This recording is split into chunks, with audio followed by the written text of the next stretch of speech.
Kahit nakaban sa Apex si Moira ay malaya pa rin itong nakapasok at dinadahilan ang anak niyang si Zoe. Kaya nagkatagpo na naman ang landas nila Moira, Giselle at Lynette at patuloy pa rin ang pangbibintang ni Moira na si RJ ang pinupuntahan ni Lynette sa Apex.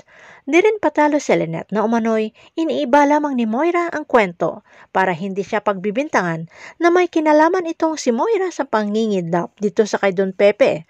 Kaya nang dumating si Zoe ay kinausap ni Giselle si Zoe na samahan na ang ina niyang si Moira palabas ng Apex.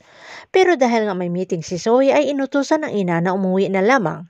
Ang di alam ni Zoe ay kinausap ni Moira ang nurse na dalhin siya sa ICU sa kinaroroonan ni Don Pepe at para di makita ay gumawa ng paraan si Moira na pumasok sa trolley ng mga marurumi, bedsheets at tulak-tulak ito ng nurse papasok sa ICU.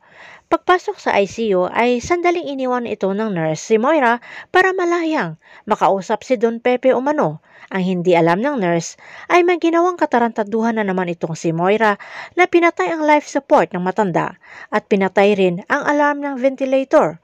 Muntik-muntikan nang matudas ang Don sa kamay ni Moira. Mabuti na lamang at pumasok ang nurse at sinabihan itong si Moira na paparating na si Lynette. Kaya dali-daling inon ni Moira ang life support ng matanda at balik agad sa trolley at tulak-tulak ng nurse palabas ng ICU. Pero natuklasan pa rin ang ginawa ni Moira sa pagpasok doon sa ICU dahil naiwan ito ang brooch sa sahig sa pagmamadali. Kaya nang nagkabistuhan ay ayaw pa rin umamin itong si Moira na ikinagalit naman ito ni RJ nang nalaman ang pagpasok ni Moira sa kwarto ng kanilang tatay Pepe.